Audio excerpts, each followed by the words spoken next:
Perkenalkan, nama saya Yola Smida, program studi pendidikan agama Islam. Di sini saya akan menjelaskan materi tentang masa kerajaan Sriwijaya. Pada abad ke-7, kerajaan Sriwijaya di Sumatera dikuasai oleh bangsa Syailendra yang kuat di bidang maritimnya. Tidak hanya itu, Sriwijaya menganut corak Buddha yang sangat besar. Pada masa berdirinya kerajaan Sriwijaya, terjadi pertukaran kebudayaan yang dibawa oleh para pedagang dari Cina, India, dan Arab yang mempengaruhi budaya di Sumatera saat ini.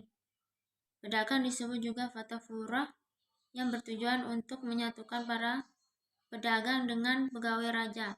Dengan adanya sistem seperti ini, para pedagang tidak perlu kesulitan mencari pembeli karena sudah bekerja sama dengan pegawai raja. Sistem pemerintahan meliputi pengurus pajak, harta benda, dan kerajaan, yang dimana pada masa pemerintahan Sriwijaya terdapat banyak pedagang yang memanfaatkan hasil alamnya seperti kayu gaharu, cengkeh, kayu cendana, dan kapulaga. Lalu dibuatlah sistem pajak agar pedagang saling berhubungan satu sama lain dengan tujuan untuk menstabilkan sistem pemerintahan secara optimal. Masa kerajaan Majapahit. Majapahit didirikan oleh Raden Wijaya pada tahun 1293, yang dimana kerajaan ini memiliki puncak kejayaan pada era Hayam Wuruk yang memiliki Patih Gajah Mada. Sepeninggal Hayam Wuruk dan Gajah Mada, Majapahit mengalami kemunduran dan akhirnya runtuh akibat serangan dari Demak. Sebelum runtuhnya, kerajaan Majapahit menjadi kerajaan yang tinggi tolerannya, seperti Hayam Wuruk yang menganut agama Hindu dan Triwana Tungdewi yang menganut agama Buddha. Arti Bhinneka Tunggal Ika merupakan berbeda-beda tetapi tetap satu jua. Kalimat sederhana yang penuh makna ini diambil dari kitab Santasoma karya Tantular. Bhinneka Tunggal Ika menunjukkan bukti keberagaman Nusantara yang patut dijunjung tinggi serta saling menghargai perbedaan, yaitu perbedaan suku, budaya, dan lain sebagainya.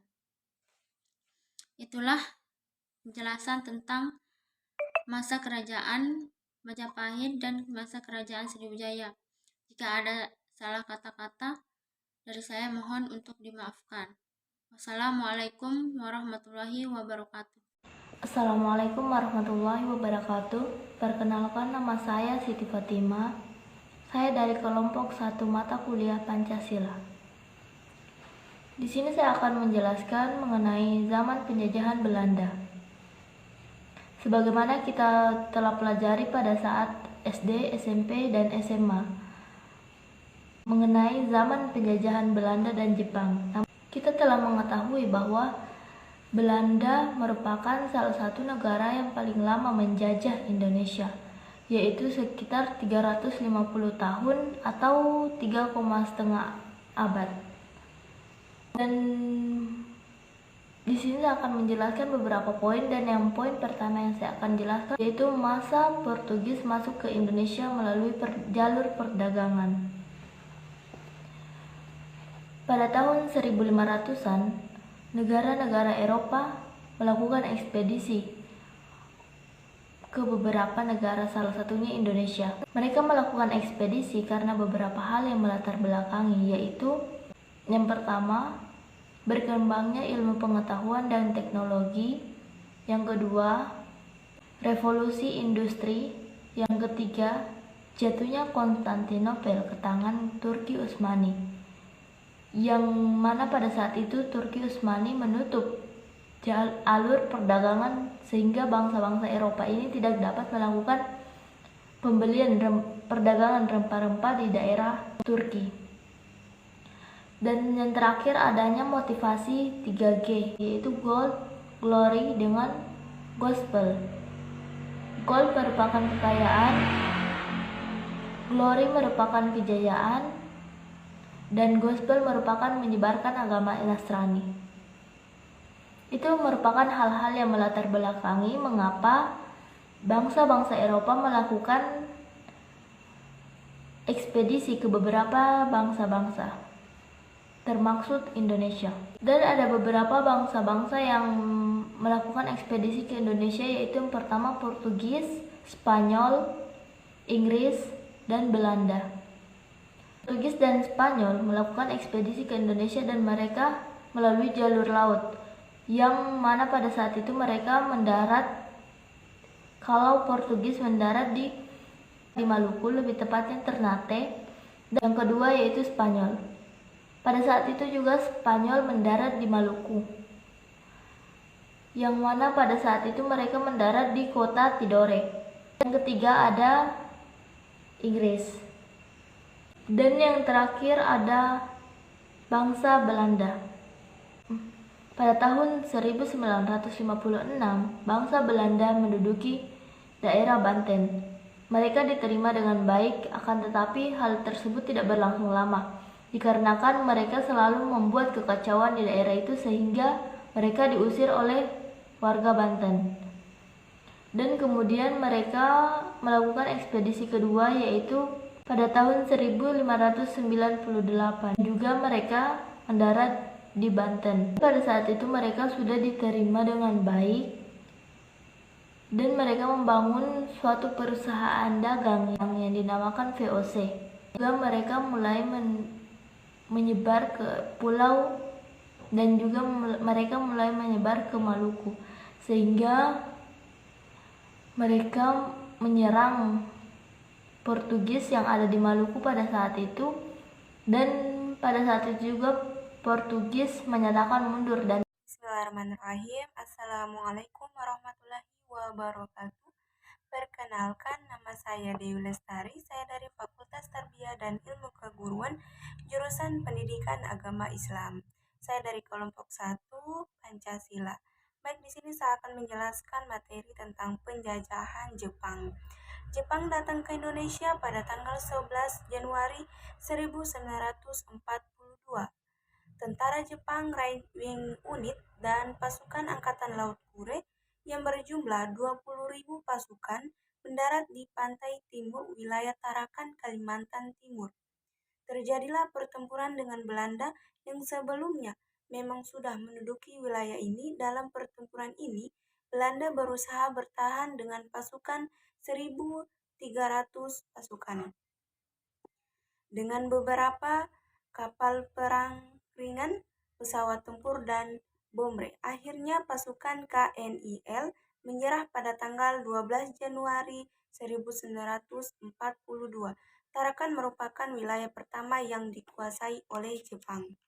Kemudian Jepang pun mulai menguasai wilayah Balikpapan, Samarinda, Pontianak, Banjarmasin, dan Palembang. Setelah daerah luar Jawa yang dikuasai, Jepang kemudian memusatkan penyerangannya di Pulau Jawa karena Pulau Jawa merupakan pusat dari pemerintahan kolonial Hindia Belanda.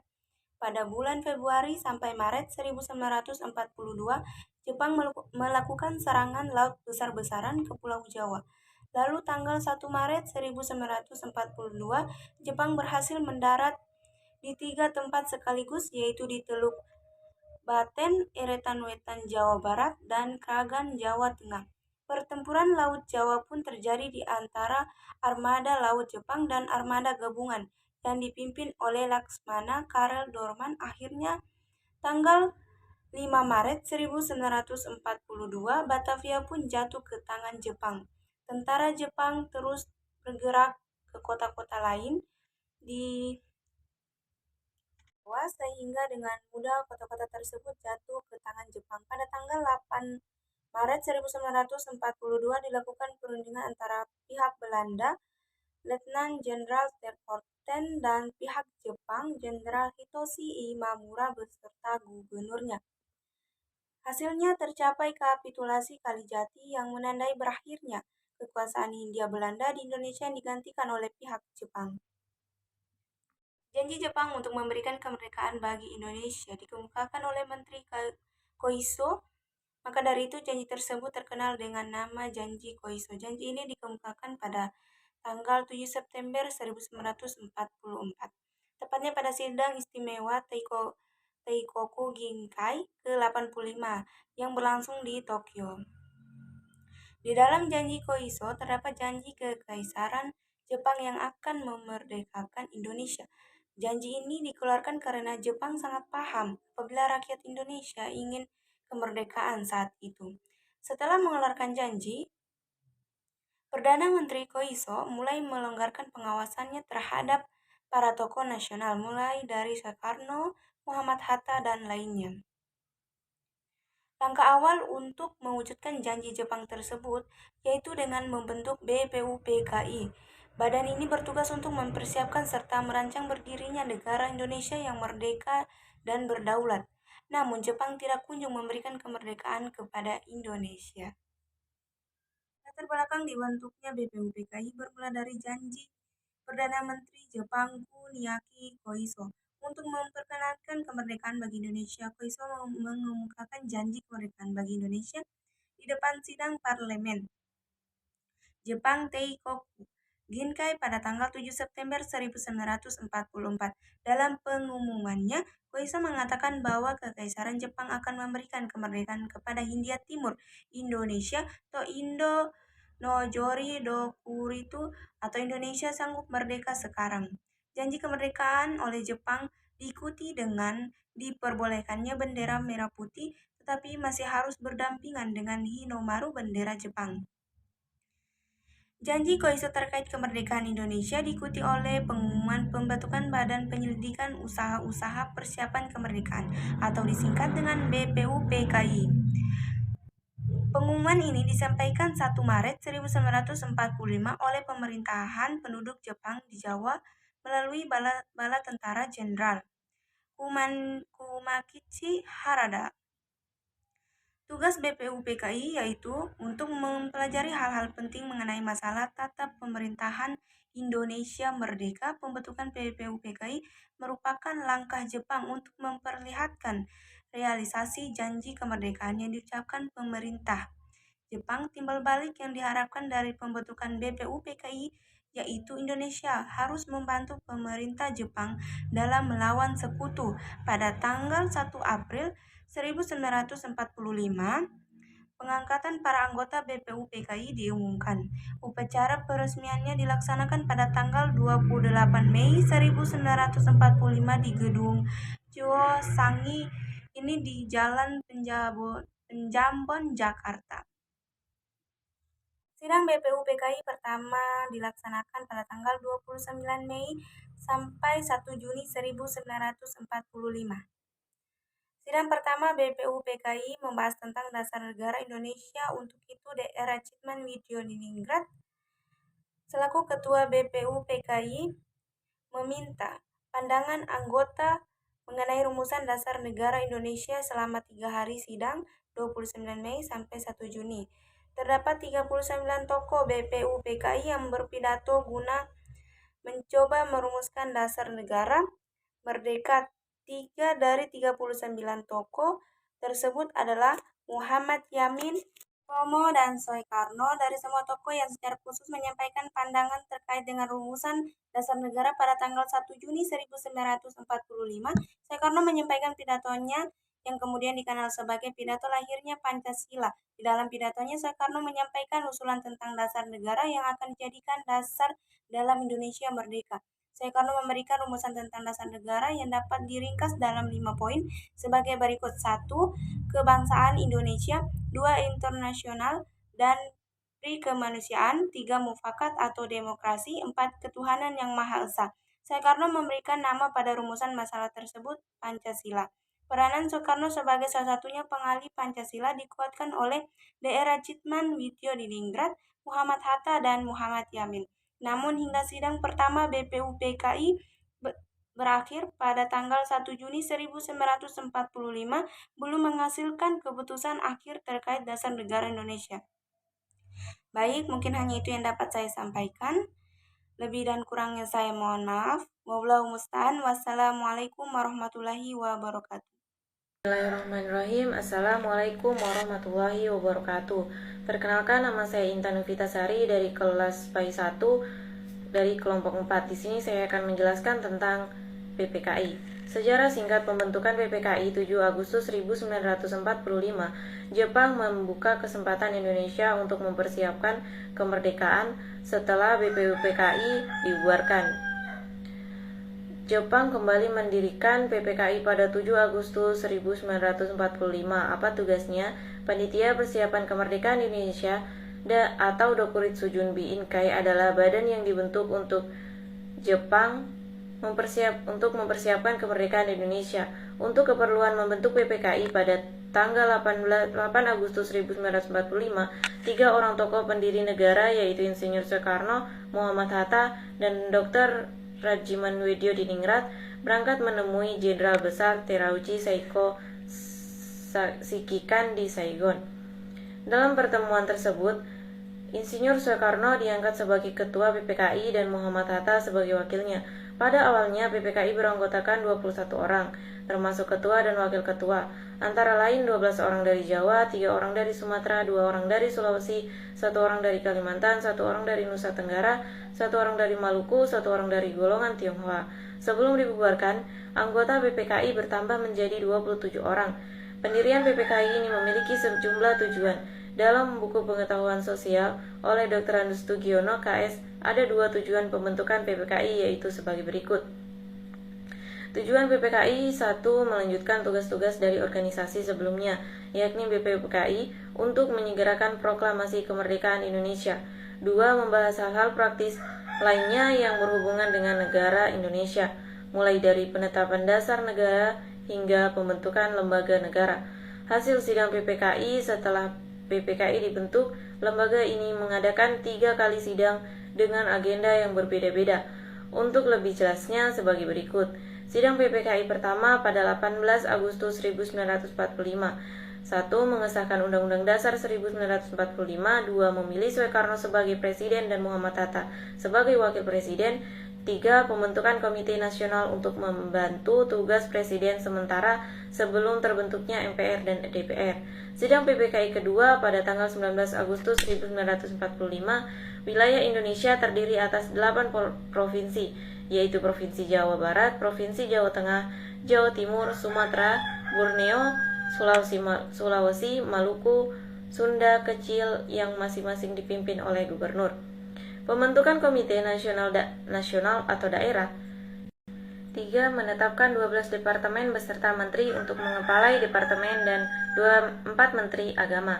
Sidang PPKI ketiga 20 Agustus 1945. 1. Pembentukan Komite Nasional. 2. Membentuk Partai Nasional Indonesia.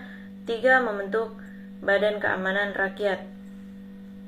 Setelah Jepang menyerah kepada pihak sekutu, tanggal 14 Agustus 1945, kesempatan tersebut digunakan sebaik-baiknya oleh para pejuang untuk segera menyatakan kemerdekaan bangsa Indonesia. Akhirnya pada hari Jumat tanggal 17 Agustus 1945, Insinyur Soekarno didampingi oleh Muhammad Hatta memproklamasikan kemerdekaan bangsa Indonesia ke seluruh dunia. Kemudian pada 29 Agustus PPKI resmi dibubarkan. Sekian dan terima kasih. Bismillah, Assalamualaikum warahmatullahi wabarakatuh. Perkenalkan, nama saya Amanullah dengan NIM 2210100025. Pada kesempatan kali ini saya akan menjelaskan sedikit tentang zaman kebangkitan nasional. Kebangkitan nasional adalah masa di mana bangkitnya rasa dan semangat persatuan, kesatuan, dan nasionalisme serta kesadaran untuk memperjuangkan kemerdekaan Republik Indonesia yang sebelumnya tidak pernah muncul selama penjajahan Belanda dan Jepang.